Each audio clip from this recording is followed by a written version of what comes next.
अवसर के लिए परमेश्वर का धन्यवाद हो। पिछले कई महीनों से हमें परमेश्वर के वचन में से सुनने का, सीखने का अवसर परमेश्वर ने प्रदान किया। इसके लिए मैं परमेश्वर का धन्यवाद देता हूँ। इस महामारी के समय में कई लोग प्रार्थना के रिक्वेस्ट के साथ में इन दिनों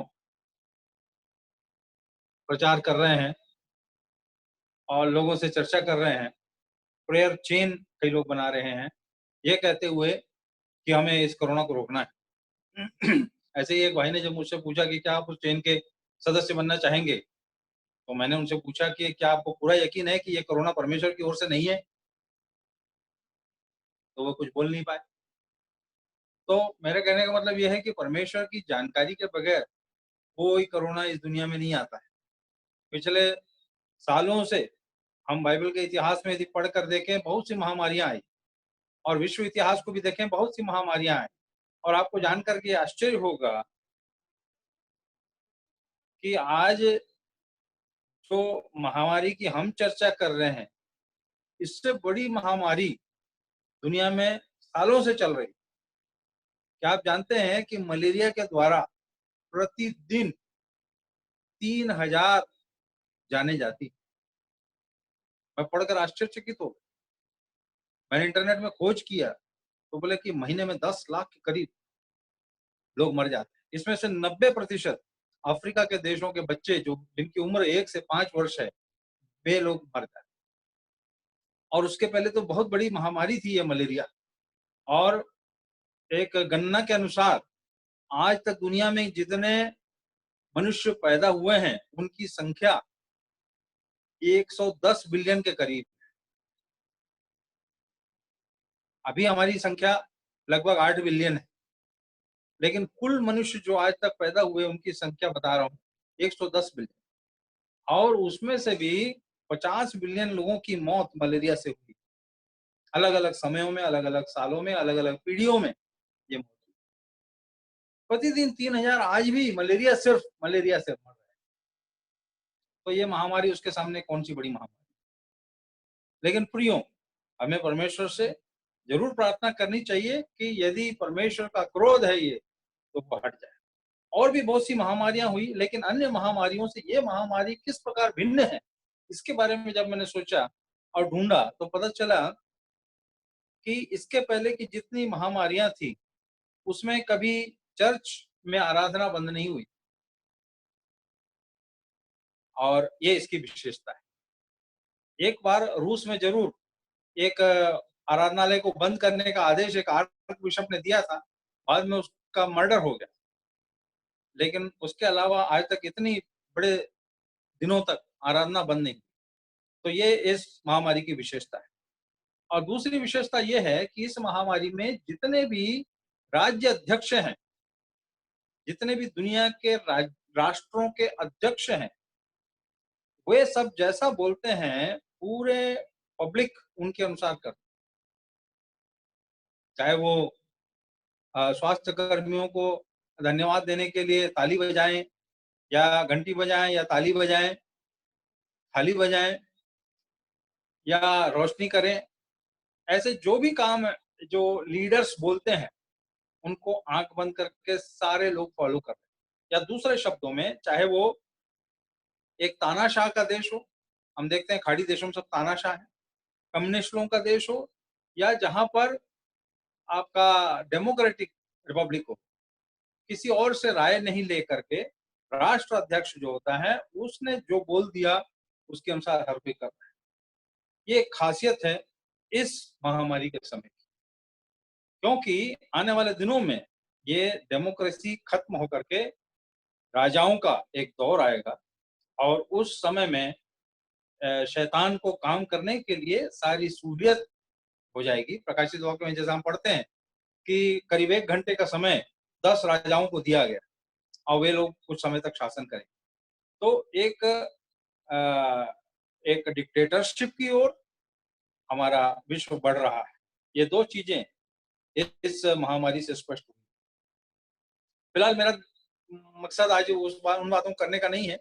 पिछले संदेश में मैंने चर्चा की थी कि किस प्रकार से जो मसीही लोग हैं, विश्वासी लोग हैं, वे उनका चुना जाना और उसके साथ साथ उनकी स्वतंत्र इच्छा शक्ति, दोनों का सामंजस्य कैसे बैठाया गया है और दोनों का सह-अस्तित्व मसीहत में कैसे संभव है, इसके विषय में मैंने चर्चा की। और आज हम चर्चा करेंगे मसीहत में व्याप्त कुरीतियों की और जो त्योहार मसीही लोग मनाते हैं, इनके विषय में हम कुछ चर्चा करेंगे। यदि आप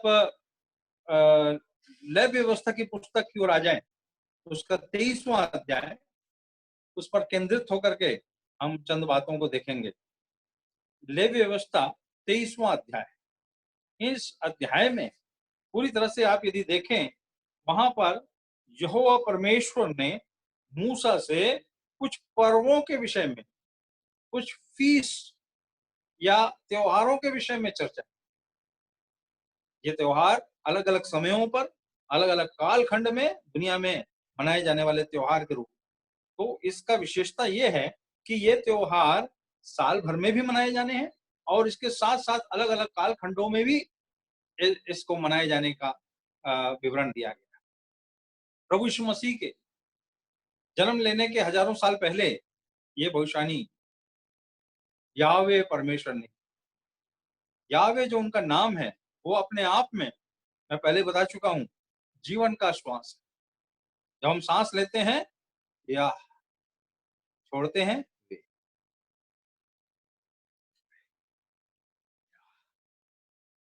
याहवे जीवन का संगीत, it is the rhythm of life. और वो याहवे शब्द जो है मनुष्य के जीवन की सांसें हैं। और वो यहोवा परमेश्वर अपने कुछ पर्वों के विषय में मूसा के द्वारा इजरायलियों को बताता है। और वो 23वें अध्याय में उसके पहले पद में यदि आप पढ़ेंगे, फिर यहोवा ने मूसा से कहा, इजरायलियों से कहा कि यहोवा के पर्व जिनका तुमको पवित्र सभा एकत्रित करने के लिए नियत समय पर प्रचार करना होगा, मेरे वे पर्व ये हैं। ऐसा कहते हुए 7 पर्वों का एक सूची होती है, 7 फेस्टिवल्स। और उसको बांधने के लिए एक 8वां पर्व है जो हर हफ्ते का है, जिसको सप्त कहा जाता है। हम जानते हैं सप्त मतलब वो 7वां दिन, जो विश्राम दिन कहलाता है। और यहाँ पर चौथे पद में फिर यहोवा के पर्व जिनमें से एक एक के ठहराए हुए समय में तुम्हें पवित्र सभा करने के लिए प्रचार करना होगा, वे ये हैं। पहले महीने के 14वें दिन को गोधूली के समय यहोवा का फसह हुआ करे। पहला त्योहार फसह का त्योहार, जिसको पिसाक भी कहा जाता है, इस त्योहार को मनाने के लिए कहा। और वो 14वें दिन में गोधूली के समय होना है। आप जानते हैं कि इजराइल का जो दिन होता है वो संध्या सूर्यास्त के समय से शुरू होकर के दूसरे दिन के सूर्यास्त तक होता है। इसीलिए गोधूली के समय जब गाय बैल धूल उड़ाते हुए अपने घरों को जाते हैं, तो उसको गोधूली की बेला कहा जाता है। और ये गोधूली के समय में अपने घराने के पीछे एक मेमना ले रखना था, ये 10वें दिन लेके रखना, और 10वें दिन लेके रख के उसको 14वें दिन तक पालना, और 14वें दिन शाम के गोधूली के समय में उसे तुम्हें प्रभु के नाम परमेश्वर के सामने उसे बलि चढ़ाना है। और उसका लहू लेकर के अपने घर की दरवाजे के चौखटों पर और अलंगों पर लगाना है। तो यहाँ पर हम देखते हैं कि ये जो इजरायलियों का कैलेंडर है, वार्षिक कैलेंडर, ये 2 प्रकार के होते हैं। एक धार्मिक कैलेंडर होता है और दूसरा उनका जो रेगुलर कैलेंडर होता है। और ये दोनों ही कैलेंडर हमारे ग्रेगोरियन कैलेंडर से भिन्न है। इनके जो महीने हैं उनकी शुरुआत जो धार्मिक रीति के अनुसार उनकी शुरुआत जो है मार्च अप्रैल, जो ग्रेगोरियन हमारा कैलेंडर के अनुसार मार्च में मार्च अप्रैल में शुरू होता है उनका नया साल। और ये वो दिन था 14 तारीख, और पहला महीना जिसका नाम है निसान, जिसको अबीब का महीना भी कहा जाता है। इनके जो इज़राइल के जो जो महीने हैं, पहला महीना है निसान, और जो दूसरा महीना होता है निसान के बाद में वो अय्यार, तीसरा महीना सिवान, और चौथा महीना जो होता है सिवान के बाद आने वाला वो आव कहलाता है, और पांचवा एलूल कहलाता है, चौथा तामूज कहलाता है। इस प्रकार ये 6 महीने शुरू के। उसके बाद 7वां महीना जो होता है उसको तीसरी कहते हैं। तीसरी का महीना 7वां महीना होता है। तीसरी के बाद में आते हैं केसिवान, फिर किस्लेव, और उसके बाद आता है तिब्बत और शबात और अदार। आखिरी महीना होता है अदार। अदार का महीना 1 और 2 दो होते हैं। ये लोग चांद की रीति पर अपने साल का आंकलन करते हैं। तो उस प्रकार से जिस दिन परमेश्वर ने मूसा को आज्ञा दी कि जिस दिन 14वीं तारीख वे निकल करके वहां से आए, वो पहला दिन है निसान महीने का, और 14वें दिन को 10वें दिन मेमना ले रखा, और 14वें दिन को मेमना को बलिदान करके उसका लहू दरवाजों के चौखट पे और उसके अलंगों पर, दरवाजे के ऊपर एक डिजाइन जैसा बना रहता है, वो अलंग कहलाते हैं, और लेंटिल बोलते हैं इंग्लिश में, वहां पर उसको लहू को लगता है। तो इस प्रकार से हम देखते हैं हमारे प्रभु यीशु मसीह के भी सिर पर कांटों का ताज, वहां से लहू, दोनों हाथों में लहू, और उसका पंजर बेधा गया, और उसके पैरों में भी लहू। तो जब जिस तसले में लेकर के लहू को आप लगाते हैं, वो तसला दरवाजे की चौखट पे रखा रहता है, तो नीचे भी लहू है, ऊपर भी लहू है, और उसकी चौखट पे भी लहू है, जो इस प्रकार से प्रभु यीशु मसीह के बलिदान को दिखाता है। तो ये पहला त्योहार मनाने की आज्ञा इस्राएलियों को परमेश्वर यहोवा ने दी, और उस त्योहार को मनाने के समय में एक पवित्र सभा किए जाने के लिए भी कहा। और ये जो त्योहार है ये मार्च अप्रैल में होता है।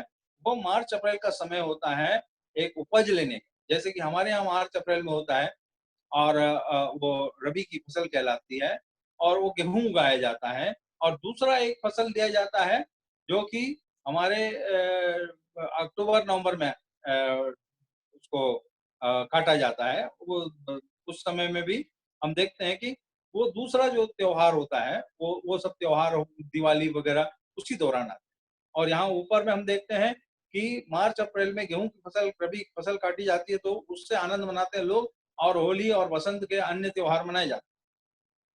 लेकिन कोई त्योहार जून जुलाई में नहीं होता, क्योंकि उस समय खेत में काम करने के लिए लोग गए रहते हैं। तो यहाँ पर हम देखते हैं कि ये जो दूसरी फसल की कटाई होती है, जिसको हम कैश क्रॉप कहते हैं, खरीफ की फसल, तो उस फसल से अलग है। ये मार्च अप्रैल में होने वाला रबी की फसल है। इस दौरान, इस मार्च अप्रैल में निसान का महीना आता है, उसी महीने के पहले दिन को वे लोग मिस्र देश से गुलामी की जंजीरों से आजाद हुए। इसलिए वो निसान का महीना पहला महीना कहलाता। हालांकि इजरायलियों का जो पहला महीना निसान नहीं था, उनका पहला महीना 7वां महीना था जो तीसरी कहलाता। लेकिन परमेश्वर ने उसको चेंज किया, और उनको बताया कि ये जो निशान का महीना है ये तुम्हारे साल का पहला महीना हुआ करे, मिस्र देश से निकलने का साल, छुटकारे का दिन के रूप में नया साल मनाया। तो इस प्रकार हम देखते हैं कि ये निशान, जिसको अबीब भी कहा जाता है, इस महीने को ये लोग वहां से निकले। और हम जानते हैं कि किस प्रकार के मेमने को लेना, ये सारा विवरण निर्गमन की पुस्तक 12वां अध्याय में दिया। उसकी कोई हड्डी ना टूटी तोड़ी जाए, और उसको किसी प्रकार का उसमें कोई विकलांगता नहीं होनी चाहिए, अनब्लेमिश्ड लैम्ब होना चाहिए इंग्लिश में कहें तो। और उसको जब ये बलि के लिए चढ़ाया जाए तो उसकी कोई भी अंग, कोई भी भाग वो ना छूटे, उसको जला करके या उसको रोस्ट करके खाने की इजाजत। और जितना क्वांटिटी में चाहिए उतना ही लेना, उससे ज्यादा नहीं लेना, ये भी लिखा है। और ऐसे बहुत से नियम उसमें दिए। फाटक के बाहर हमारे प्रभु यीशु मसीह दुख उठाया, वैसे ही इस यहाँ पर भी हम देखते हैं कि ये ऐसे मेमने का जो बलि चढ़ाया जाता था, जो देश के लिए या इजरायलियों के लिए चढ़ाया जाता था, उनको भी फाटक के बाहर जलाया जाता था। उनकी हथेलियां, उनके पैर, ये अनवांटेड भाग जो है उनको बाहर जलाया जाता था। इसलिए हमारे प्रभु यीशु मसीह ने भी फाटक के बाहर दुख उठाया। ऐसा हम इब्रानियों के नाम पौलुस की पत्री 13वां अध्याय में पढ़ते हैं। तो प्रियो, ये पहला त्योहार जो है, फसह का त्योहार जो मनाया जाता है, ये इसके विषय में पहला कुरिन्थी 5वां अध्याय और उसका 7वां पद, चाहे तो आप नोट कर सकते हैं या बाद में सुन सकते हैं। पहला कुरिन्थी 5वां अध्याय 7वां पद, वहां पर लिखा है, हमारा भी फसह का मेमना बलिदान किया गया, और वो हमारे प्रभु यीशु मसीह। और फिर हम देखते हैं पहला कुरिन्थी 11वां अध्याय, उसका 23 से लेकर के जो भाग है, जिसको हम आराधना के समय प्रति संडे को, सप्ताह के प्रथम दिन आराधना के समय हम लिया करते हैं, जिसमें भी लिखा है कि मेरे स्मरण के लिए तुम ये किया। ये प्रभु यीशु मसीह ने आज्ञा दी।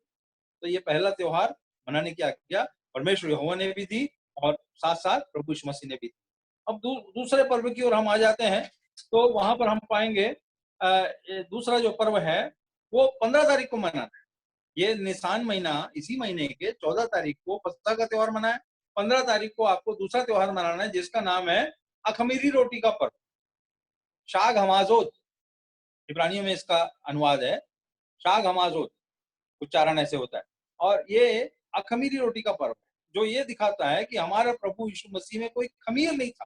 खमीर पाप को दर्शाता है। अखमीरी रोटी, इसीलिए जो आराधना के समय में हम रोटी खाते हैं, उसमें खमीर मिला हुआ ब्रेड नहीं होना चाहिए, परंतु वो शुद्ध आटे का, जिसमें कोई चीज की मिलावट ना हो, ऐसी रोटी का बना होना चाहिए। और वहां पर पढ़ते हैं कि पूरे 7 दिन आपको ये अखमीरी रोटी खाना है। और खमीर जो है वो पाप को दर्शाता है। हमारे प्रभु यीशु मसीह में कोई खमीर नहीं था, कोई पाप नहीं था, वो निष्पाप था, वो पाप से अज्ञात था, ऐसा हम कुरिन्थियों में पढ़ते हैं। यदि आप उसका पहला पत्रस 2 का 22 पढ़ेंगे, वहां लिखा है कि उसने कोई पाप नहीं किया और उसके मुंह से छल की कोई बात नहीं निकली। इब्रानी 9 का 11 में और 10 के 18 में भी इसी बात को। तो ये खमीरी रोटी होने का बात ये है, प्रभु यीशु मसीह को दर्शाता है कि उनमें कोई पाप नहीं था, वो निष्पाप थे। और पहला कुरिन्थी 5 अध्याय का 7वें पद में इसी प्रकार हमें भी अखमीरी रोटी के समान बिना खमीर, बिना पाप वाला जीवन बिताने की प्रेरणा हमको इस भाग से दी गई। तो ये 15 तारीख को मनाया जाने वाला दूसरा पर्व। फिर हम आते हैं तीसरे पर्व की ओर। तीसरा पर्व के बारे में वही नीचे दिया हुआ है, ले व्यवस्था 23 का 11।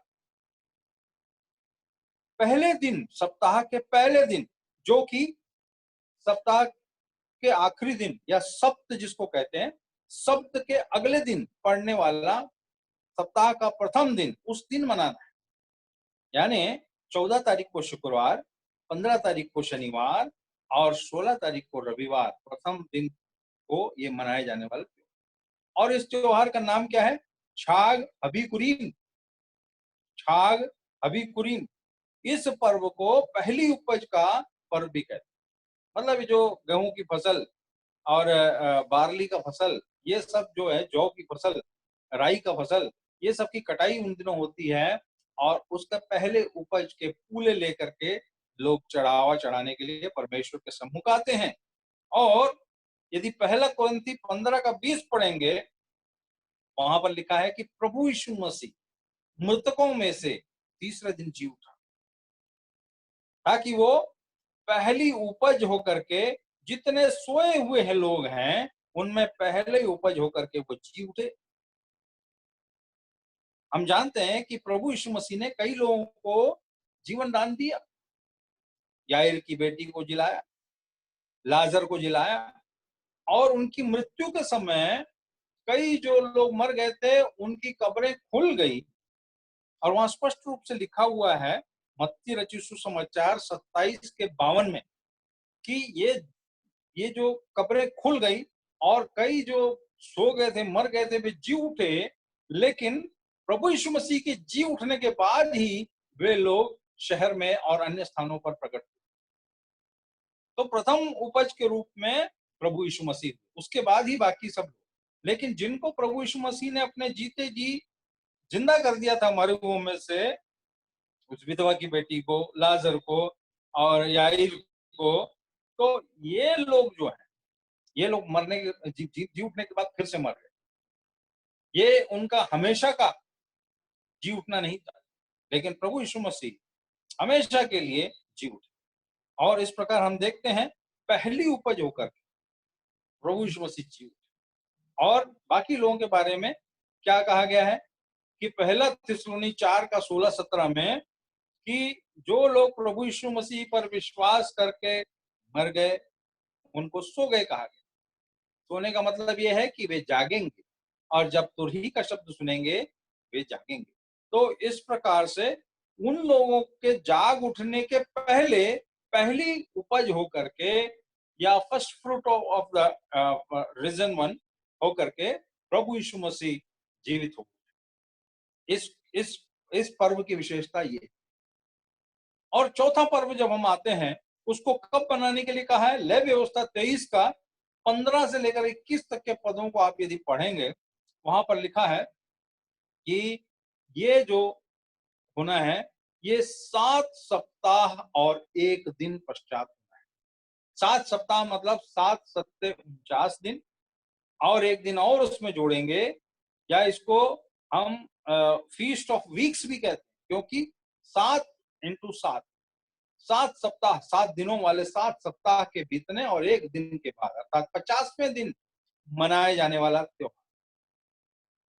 इसकी खासियत यह है कि ये पिंतेकुस्त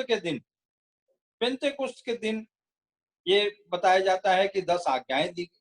और इसी पिंतेकुस्त को जो वो मनाते हैं, ये चौथा पर्व के रूप में मनाने के लिए कहा। फीस्ट ऑफ हार्वेस्ट भी इसको कहते हैं और शवौत इसका नाम भी दिया गया। और ये जो हमारे वसंत ऋतु के समय में या साल के फर्स्ट हाफ में जो फसल होती है उसकी कटाई के बाद मनाए जाने वाले त्योहारों में से एक। और इस प्रकार ये अंतिम फेस्टिवल है आपके उत्तरार्ध का, वर्ष के उत्तरार्ध का पहला आखिरी फेस्टिवल के रूप में हम इस फेस्टिवल को देखते हैं। इसके बाद समर आ जाता है, या हम देखते हैं कि ऐसा समय आ जाता है जब किसी प्रकार की खेती किसानी नहीं होती। तो वहां पर इस पर्व के दौरान दो ब्रेड या रोटियां लेने के लिए कहा गया है। और ये दो रोटियां इज़राइल और अन्य जाति इन दोनों को दिखलाती हैं और उनको लेकर के चढ़ावा चढ़ाने के लिए कहा गया। पहला कुरिन्थी 12 का 13 यदि आप पढ़ेंगे वहां पर लिखा है कि एक आत्मा के द्वारा उसने इन दोनों को अर्थात इजरायली और अन्य जाति दोनों को एक आत्मा के द्वारा बांध लिया है या उन्हें बपतिस्मा दे दिया है,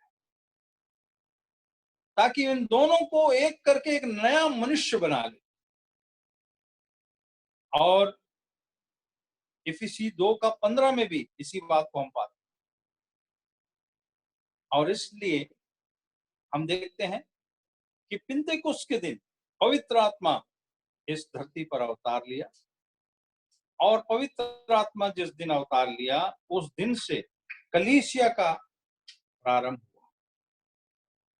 कलीसिया प्रारंभ हुई इसी पिंतेकुस्त के दिन।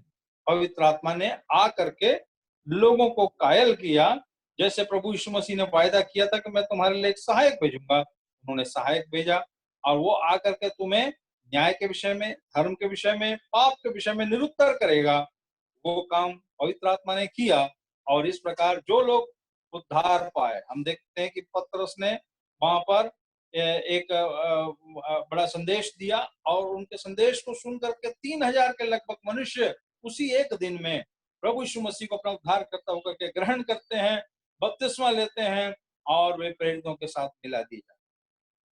वे लोग प्रेरितों से शिक्षा पाने, रोटी तोड़ने, संगति करने और प्रार्थना करने में लवलीन रहे, ऐसा हम पढ़ते हैं।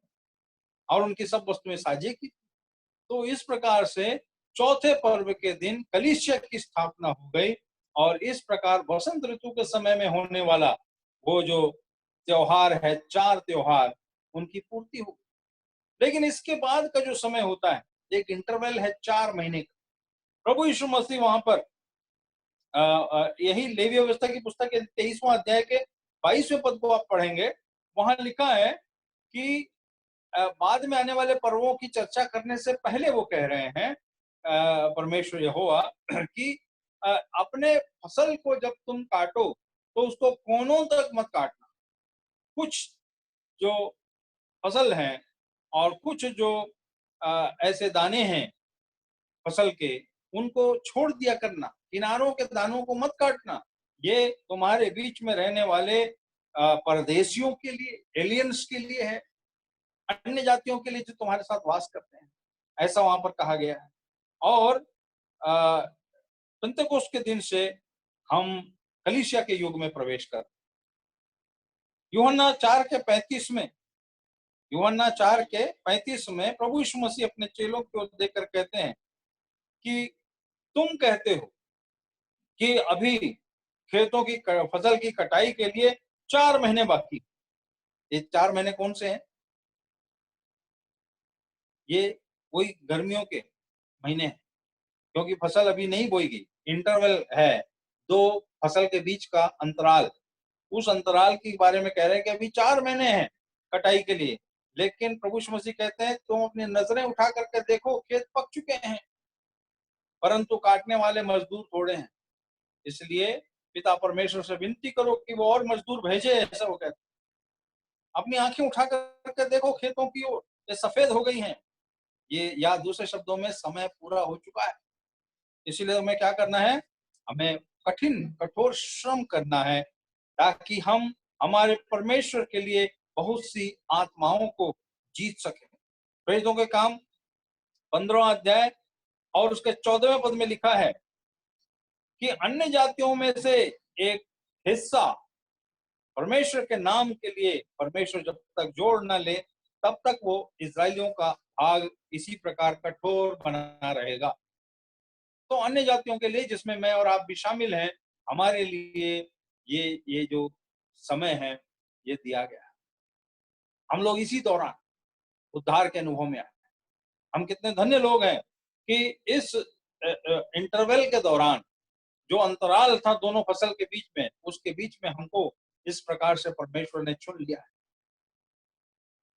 होशे की पुस्तक 5वां अध्याय और उसके 15वें पद में हम पढ़ते हैं कि इज़राइल जब तक अब पश्चाताप नहीं करेगा, तब तक उसका उद्धार नहीं होगा। मत्ती रचित सुसमाचार 23वां अध्याय और उसके 39वें पद में प्रभु यीशु मसीह कहते हैं, हे यरूशलेम, हे यरूशलेम, कितनी बार मैंने चाहा कि तुम्हें अपने पंखों तले छुपा रखूं, जैसे एक मुर्गी अपने बच्चों को अपने पंखों तले छुपा रखती है, लेकिन तुमने नहीं चाहा। अब से जब तक तुम ना कहोगे कि धन्य है वह जो प्रभु के नाम से आता है, तब तक तुम मुझे फिर कभी ना देखोगे, ऐसा प्रभु यीशु मसीह ने उनसे कहा। और वे मृत्यु के लिए चले गए, उस बलिदान को चढ़ाने के लिए चले गए। तो प्रियो, इस प्रकार हम देखते हैं एक ऐसे दौर में हम अभी हैं जब एक बहुत बड़ी कटनी के लिए हमें तैयारी करनी। अब इसके बाद हम आते हैं उसी लय व्यवस्था की पुस्तक में दिए हुए 5वें पर्व की ओर। उस 5वें पर्व का नाम है योम त्रुआ। योम त्रुआ, या इसको रोश हाशना भी कहते हैं। ये पर्व कब मनाया जाता है? ये पर्व मनाया जाता है 7वें महीने में, जिसका नाम है तिशरी। तिशरी के बाद में जो महीना आता है वो है केसवान, उसके बाद किस्लो, उसके बाद आता है तिबेत, और उसके बाद शबत, और अंत में अदार। ये 7, 8, 9, 10, 11, 12 महीनों का नाम। तो 7वां जो महीना है, जिसका नाम तिशरी है, इस तिशरी महीना जो हमारे कैलेंडर के अनुसार सितंबर अक्टूबर में आता है, उस समय में उसके 10वें दिन को ये पर्व मनाया जाता है। तिशरी नाम के महीना, उसमें ये त्योहार मनाया जाता है, जिसका नाम है योम त्रुआ या फिर रोश हाशाना। लेवी व्यवस्था की पुस्तक 23वां अध्याय और उसके 22 से 23 से लेकर 25 तक के पदों में हम इन बात को पढ़ते हैं। और तीसरी का महीना जो है, ये पहले इजरायलियों का पहला महीना हुआ करता, लेकिन इसको परमेश्वर यहोवा ने चेंज करके जिस दिन मिस्र देश से इजरायली निकले बाहर, गुलामी की जंजीरों को छोड़ के जब वे स्वतंत्र हुए, उस दिन को वो परमेश्वर ने पहला महीना डिक्लेयर किया, जो कि निशान कहलाता है या अबीब कहलाता है। तो इस प्रकार प्रियो हम देखते हैं कि 7वें महीने के 7 का इंपॉर्टेंस हम अच्छी तरह जानते हैं। कई बार भाई राजीव सिंह ने भी इसके बारे में उल्लेख किया है। 7वां जो है वो कंप्लीटनेस को, फुलनेस को दिखाता है। 7वें दिन जो है विश्राम को दिखाता है। शायद इसीलिए 7वां महीने को परमेश्वर ने चुना यहाँ पर। और वहां पर हम पढ़ते हैं ये 7वें महीने में एक तुरही का फूका जाना होता है। ये जो मेढ़े होती हैं, रैम जिसको कहते हैं, उनकी सींग से बनाए जाने वाला, सींग का उपयोग करके वे इसे ब्लो करते हैं, बजाते हैं, फूंकते हैं। इसको तुरही कहा जाता है या ट्रम्पेट। योम त्रुआ, योम का मतलब होता है दिन, या और त्रुआ का मतलब होता है ट्रम्पेट, तुरहियों का दिन। और इस दिन 100 के करीब इस तुरही को, जिसको शोफर कहते हैं, उसको फूंका जाता है। और जो आखिरी 100वां तुरही फूंकी जाती है, उसको तेकिया गदोला कहा जाता है। जो अंतिम तुरही है वो देर तक बजाई जाती है और उसका नाम है तेकिया गदूला, जिसके बारे में पहला कुरिन्थी 15वां अध्याय और उसका 51 से 57 तक के पदों को यदि आप पढ़ेंगे तो वहां पर आपको मिलेगा। जल्दी से हम उस भाग को देख लेंगे। पहला कुरिन्थी उसका 15वां अध्याय और उसके 51 में पद से लेकर के हम उस भाग को देखेंगे एक बार। बहुत ही महत्वपूर्ण एक पर्व है। क्यों पर महत्वपूर्ण है? क्योंकि यह पर्व कालखंड में अभी तक हुआ नहीं। हालांकि हर साल इजरायली लोग ये 8 पर्व, 7 पर्व मनाते हैं, परंतु इनका वो कालखंड जिसमें इसकी वास्तविक घटना होनी है वो अभी तक हुआ नहीं। यहाँ पर हम पढ़ते हैं 51 में, देखो मैं तुमसे भेद की बात कहता हूँ, हम सब नहीं सोएंगे परंतु सब बदल जाएंगे, और यह क्षण भर में पलक मारते ही अंतिम तुरही, ध्यान दीजिए, अंतिम तुरही फूंकते ही होगा, क्योंकि पुरहित फूंकी जाएगी और मुर्दे अविनाशी दशा में उठाए जाएंगे और हम बदल जाएंगे। क्योंकि अवश्य है कि यह नाशवान देह अविनाश को पहन ले और यह मरणहार देह अमरता को पहन ले। और जब यह नाशवान अविनाश को पहन लेगा और यह मरणहार अमरता को पहन लेगा, तब वह वचन जो लिखा है पूरा हो जाएगा कि जय ने मृत्यु को निगल लिया। अंतिम तुरही का उल्लेख पौलुस भी कुरिन्थियों की पत्री में करता है, जिसका नाम है तेकिया गदोला। वो अंतिम तुरही फूंकी जाएगी। तो ये जो प्रियो 5वां त्योहार है, ये हर साल सितंबर, अक्टूबर या तीसरी के महीने में इजरायली मनाते हैं। लेकिन वो अभी भी भविष्य के गर्त में है, और कब ये होगा, कब ये तुरही फूंकी जाएगी और वास्तविक रूप से कलीसिया का रैप्चर या उठा लिया जाना संभव होगा, ये अभी तक हुआ नहीं। 4 पर्व तो हो चुके, 5वां पर्व हुआ नहीं, 6वां पर्व हुआ नहीं, 7वां पर्व भी नहीं हुआ। तो प्रियो ये 5वां जो पर्व है, इसको हम रोश हाशना कहते हैं, योम त्रुआ कहते हैं, ये ये होना बाकी है। और आगे को जब हम पढ़ेंगे कि इसी दौरान, यानी ये जो समर वेकेशन है, अंतराल का समय है, 2 फसलों के बीच का अंतराल, उस अंतराल के समय में इजरायली लोग भी, सारी दुनिया में जो तितर बितर हैं, उनको परमेश्वर एक स्थान पर एकत्रित करेंगे। हम जानते हैं 1948 में इजराइल एक राष्ट्र के रूप में स्थापित हुआ था।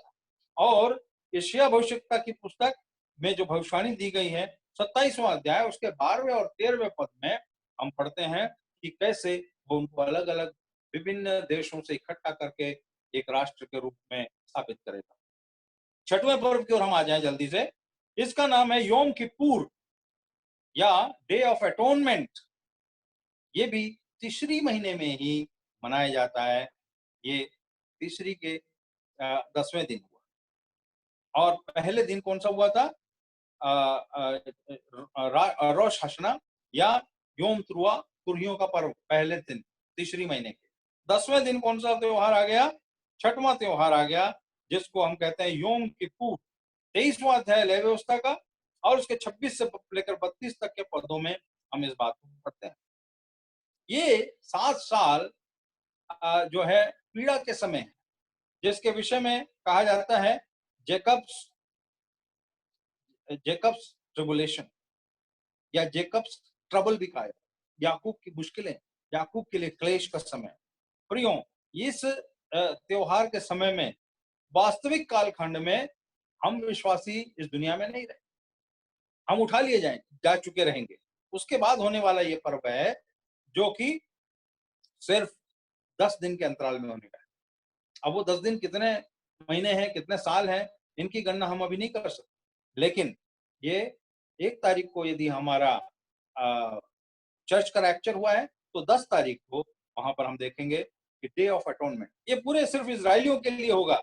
इसका अटोनमेंट का मतलब होता है कवरिंग ऑफ सिंस, पापों का ढांप दिया जाना। और ये एक वास्तविक रूप से देखा जाए तो एक पर्व नहीं है, परंतु एक गंभीर समय है। It's a time of solemnity in which all Israelites will have to afflict their souls.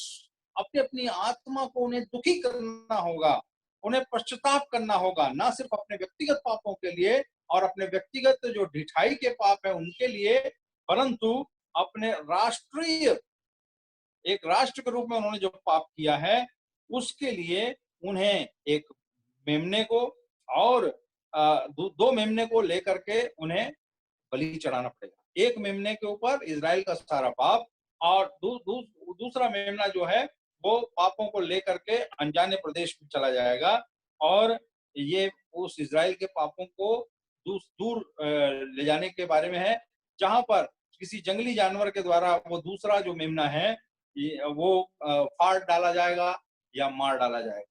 तो लेवी व्यवस्था की पुस्तक 16 अध्याय के 1 से लेकर 34 तक के वचनों में भी हम इस भाग को देख सकते हैं। और पहला जो मेमना है वो वास्तव में इजरायलियों के लिए पहले ही वो अपना बलिदान चढ़ा चुका है, और दूसरा मेमने के एक सांकेतिक बलिदान उस समय होता है और उसको छोड़ दिया जाता है। तो रोमियो 11 और उसके 26वें पद में हम पढ़ते हैं कि सारा इजराइल वो महाक्लेश के समय में छुटकारा पाए। उन सब का छुटकारा कब होगा? महाक्लेश के समय। यिर्मयाह भविष्यवक्ता की पुस्तक 30वां अध्याय और उसका 7वां पद यदि आप पढ़ें, वहां पर याकूब की मुश्किलों के बारे में, the trouble of Jacob, Jacob's trouble के बारे में या ट्रिबुलेशन के बारे में, 7 साल के महाक्लेश के बारे में हम वहां पर पढ़ते हैं। 7वें पर्व की ओर हम आ जाते हैं, और उसका नाम है छाग हासुकोत, झोपड़ियों का पर्व, टैबरनैकल्स, फीस्ट ऑफ टैबरनैकल्स इसको कहते हैं, या दूसरे शब्दों में इन गैदरिंग। ये प्रियो सितंबर अक्टूबर के महीने में दूसरी फसल की कटाई के समय में होता है, और सारे फसल को लोग एकत्रित करते हैं और खुशियां मनाते हैं। ऐसा एक समय है। झोपड़ियों में सारा इजराइल और हर एक विश्वासी उन दिनों में रहेगा। ये 1000 साल का जो मिलेनियम है इसको दिखाता है। 1000 साल के शासन के बारे में, जिसके विषय में प्रकाशित वाक्य 20वां अध्याय और उसका 1 से लेकर के 3 पद में भी दिया है, और 21वां अध्याय प्रकाशित वाक्य उसके 3 से लेकर 5वें पद में भी दिया हुआ है इसके विषय में कि ये एक भविष्यवाणी है। भविष्य में होने वाला 7वां पर्व है, उसका कालखंड अभी अनिश्चित नहीं है, लेकिन उस समय 1000 वर्ष का शासन होगा प्रभु यीशु मसीह का, और वहां पर इजरायली और अन्य जाति दोनों में से लोग आकर के जुड़ेंगे, और वे एक साथ परमेश्वर के साथ खुशियां मनाने का एक समय होगा। यदि आप यूहन्ना रचित सुसमाचार 7वां अध्याय और उसका 37 और 38 पद पढ़ेंगे, तो एक महत्वपूर्ण जानकारी वहां पर आपको मिल सकती है। यूहन्ना रचित सुसमाचार जल्दी से पढ़ लेंगे, जॉन्स गॉस्पेल चैप्टर 7, वहां पर उसका 37-38 में देख सकते हैं आप उस विवरण को। चैप्टर 7 वर्स 37-38, वहां पर लिखा है प्रभु यीशु मसीह के बारे में, पर्व के अंतिम दिन जो मुख्य दिन है यीशु खड़ा हुआ और पुकार कर कहा, यदि कोई प्यासा हो तो मेरे पास आए और पिए। जो मुझ पर विश्वास करेगा, जैसा पवित्र शास्त्र में आया है, उसके हृदय में से जीवन के जल की नदियां बह निकलेंगी। प्रियो, ये उस अंतिम पर्व के दिन, पर्व का जो आखिरी दिन था, आखिरी दिन, उस समय ये घोषणा। तो ये प्रभु यीशु मसीह ने भी इस पर्व को माना, जबकि उस पर्व के खास मेहमान या जिनके लिए वो पर्व है, वो खुद यीशु मसीह हैं। और वो साल के आखिरी दिन, जो पर्व का आखिरी दिन था, उस दिन उन्होंने खड़े होकर के ये घोषणा किया कि जो भी प्यासे हैं, सब मेरे पास आओ, मैं तुम्हारे हृदयों में से जीवन जल की नदियां बहा निकालूंगा। तो इस प्रकार से प्रियो, हम देखते हैं इसके बारे में व्यवस्था विवरण की पुस्तक में भी लिखा हुआ है, उसका 16वां अध्याय 14 और 15 में, कि इस पर्व के समय में तुम्हें आनंदित होना चाहिए, खुशियां मनाना चाहिए, क्योंकि जो सारे मनुष्य जाति के लिए परमेश्वर का जो मुख्य उद्देश्य था कि सब लोगों को मैं अपने पास बुला लूं, उन सबको अपने पास बुलाने का। और जैसा परमेश्वर ने नाम दिया प्रभु यीशु मसीह का कि तुम इसका नाम इम्मानुएल रखना, अर्थात परमेश्वर हमारे साथ, वो बात को उस दिन पूरा होते हुए हम देखते हैं, जब झोपड़ियों के पर्व मनाएंगे लोग और तंबुओं में वास करेंगे और बड़े आनंद का समय होगा और फसल की कटाई हो चुकी होगी। चारों कोने से दुनिया भर के विश्वासी एकत्रित कर लिए जाएंगे। जो इजरायलियों में से हैं वो भी, और पूरे राष्ट्र के रूप में इजराइल बचाया जाएगा, और अन्य जातियों में से सारे लोग जो विश्वास किए हैं, वे सब उन झोपड़ियों के पर्व को बड़े आनंद के साथ मनाएंगे। प्रियो, 22 दिन का ये समय है, जिसमें हम देखते हैं कि 22 ये जो पर्व है, ये 12 दिन बाद होता है, 12 दिन के बाद हो रहा है, यानी 22 तारीख को। तीसरी जो महीना है, उसके पहली तारीख को योम योम तुरुआ, जिसमें तुरहियां फूकी जाए। 10 तारीख को ये इजरायलियों के लिए एक त्योहार है, जिसका नाम है योम किप्पुर, जिसमें इजरायली अपने पापों से एक राष्ट्र के रूप में और व्यक्तिगत रूप से भी प्रायश्चित करेंगे, अपने जीव को दुख देंगे। ये वो पर्व है जिसको हम डे ऑफ अटोनमेंट भी कहते हैं, योम किप्पुर भी कहते हैं। ये उसी महीने की 10 तारीख को होगा, और 22वीं तारीख को ये अंतिम त्योहार, जो कि झोपड़ियों का पर्व है, ये होगा।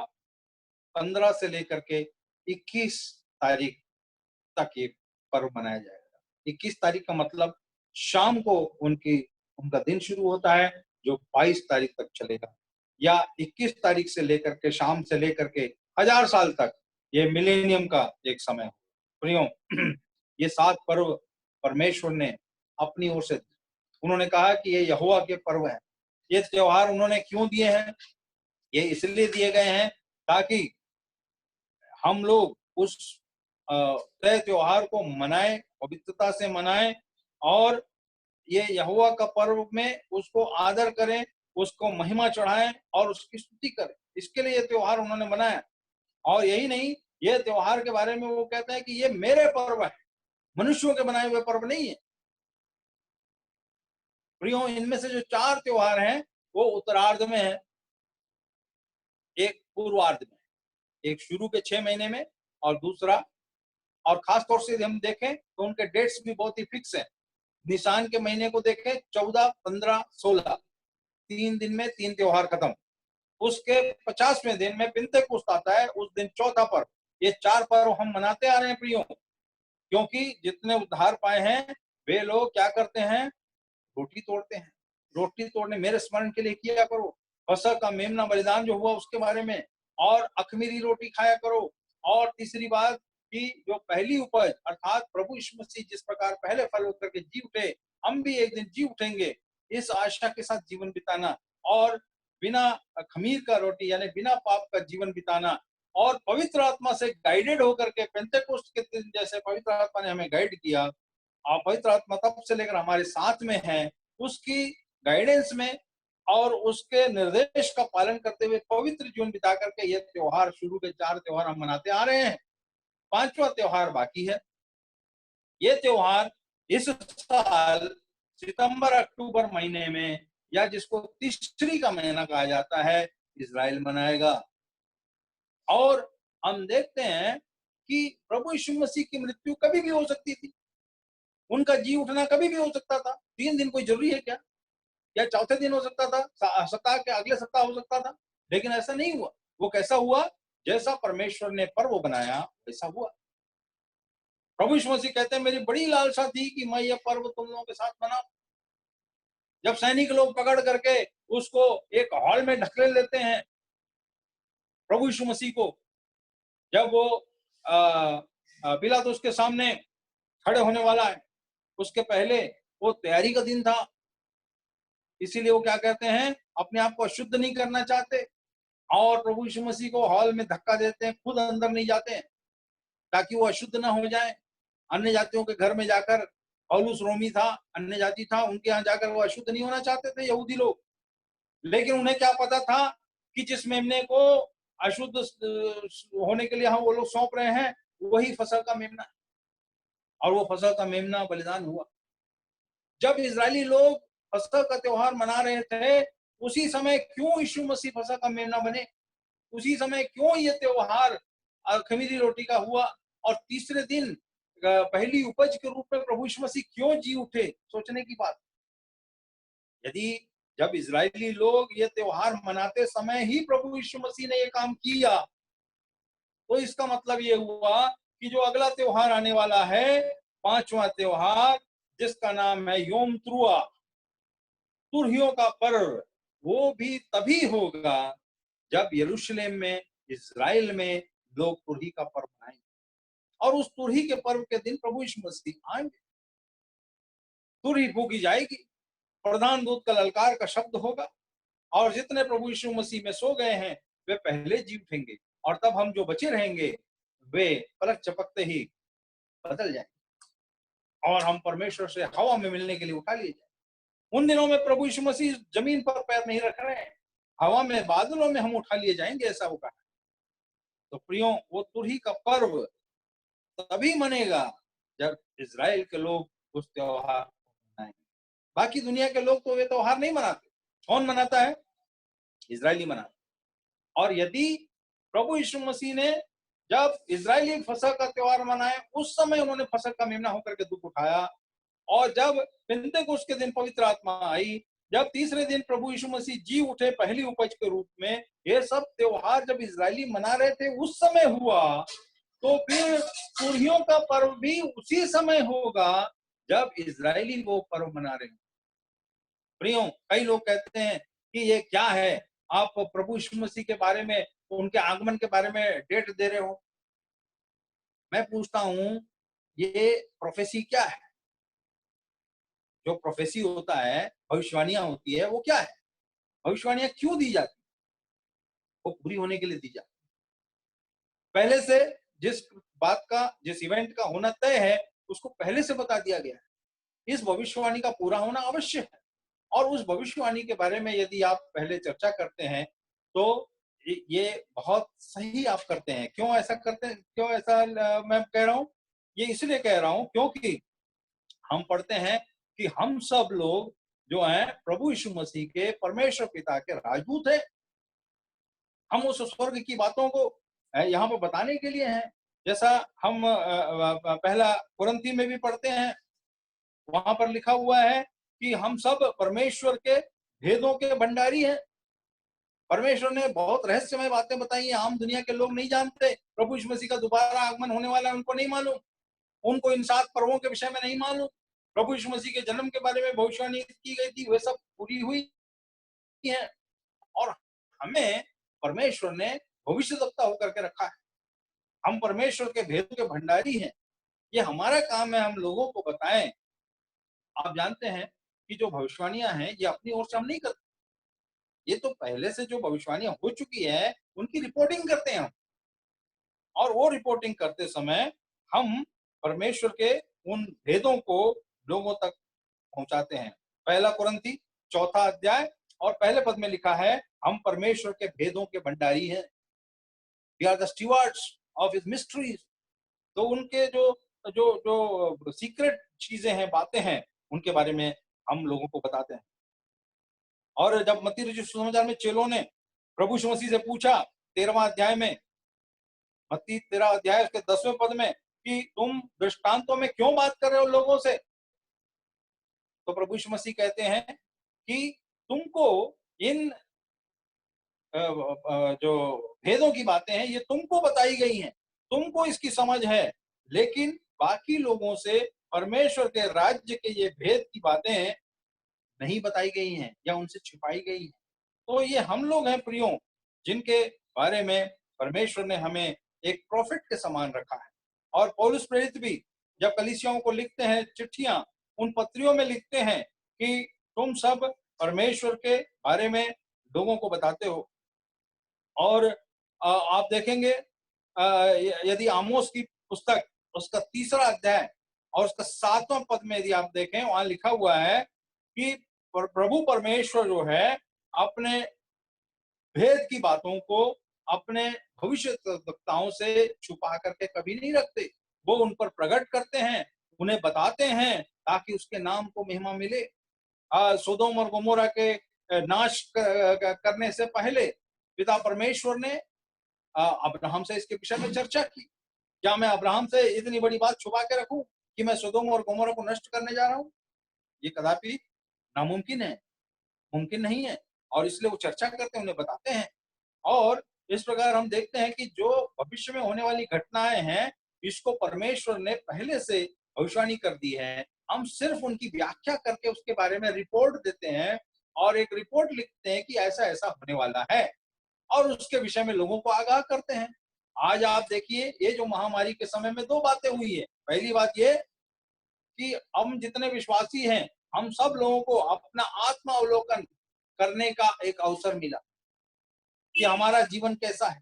और दूसरा कि हम दूसरों से जो सुसमाचार सुनाए हैं, उन लोगों को ये यकीन हो गया है, जिन्होंने सुसमाचार सुना तो है परंतु विश्वास नहीं किया था, उनको यकीन हो गया, अरे ये व्यक्ति लोगों ने पहले, इन व्यक्तियों ने हमसे चर्चा की थी कि ऐसा ऐसा समय आने वाला है, महामारियां आएंगी, पीड़ा होगी, क्लेश का समय होगा। वो तो शुरू हो गया, ये तो महामारी आ गई। अब अगली बार जब आप उनसे लॉकडाउन के बाद मिलेंगे तो अवश्य उनमें से बहुत से लोग विश्वास करेंगे और मन फिरा कर प्रभु की ओर फिरेंगे। तो इस प्रकार से 2 फायदे वहां पे परमेश्वर देख रहा है। एक तो विश्वासियों को स्थिर करना इस महामारी के द्वारा, और दूसरा जो लोग उद्धार का संदेश पहले चुन चुके हैं और विश्वास नहीं लाए हैं, उनको विश्वास करने के लिए एक प्रेरणा मिलेगी इन घटनाओं के द्वारा, जो ग्लोबल हैं और विश्वव्यापी हैं, कहीं एक पर्टिकुलर जगह में सीमित नहीं है। तो प्रियो, इस प्रकार से हम देखते हैं कि एक परमेश्वर का जो है जो वचन है, उसमें ये जो 7 पर्व हैं, इनके अलावा और किसी पर्व के बारे में उसको मनाने के लिए नहीं कहा गया। मैं अपनी बातों को विराम दे रहा हूं, लेकिन इससे पहले मैं आपसे सवाल पूछ रहा हूं। आप यदि ऐश वेडनेसडे, लेंट थर्सडे, अब गुड फ्राइडे, ईस्टर, क्रिसमस, ये सब पर्व मनाते हैं, तो मैं आपको साफ साफ कह दूं, ऐसे किसी पर्व को मनाने की आज्ञा परमेश्वर ने अपने वचन में नहीं दी है। प्रियो, यदि आप ऐसी किसी कलीसिया से जुड़े हुए हैं जहां पर ऐसे सब त्योहार मनाए जाते हैं जिनका उल्लेख बाइबल में कहीं पे भी नहीं है, तो आप गलत रास्ते पर हैं। मैं भी पहले ऐसी कलीसिया से जुड़ा हुआ जहां पर ये सब त्योहार मनाए जाते थे, परंतु प्रियो, उस कलीसिया को छोड़ने का एक निर्णय लेने के लिए परमेश्वर ने मेरी सहायता की। यदि आप प्रकाशित वाक्य की पुस्तक को पढ़ेंगे, वहां पर 21वां अध्याय में और उसके 8वें पद से एक भाग पढ़ के मैं समाप्त करूंगा।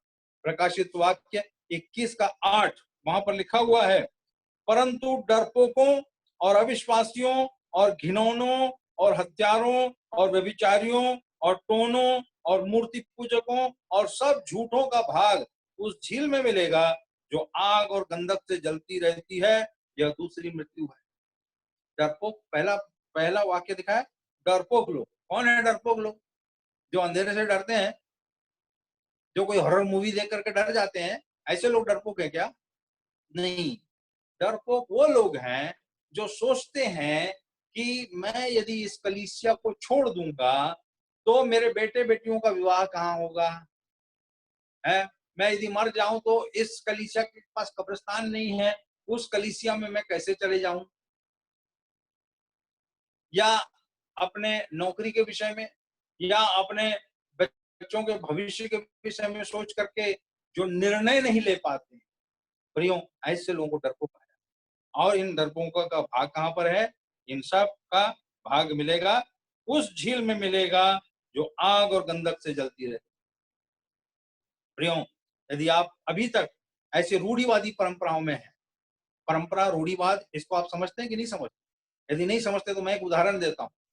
एक बार ऐसा हुआ कि कुछ वैज्ञानिकों ने मिल करके करीब 15 बंदर लिए और उन बंदरों को एक कक्ष में बंद कर दिया।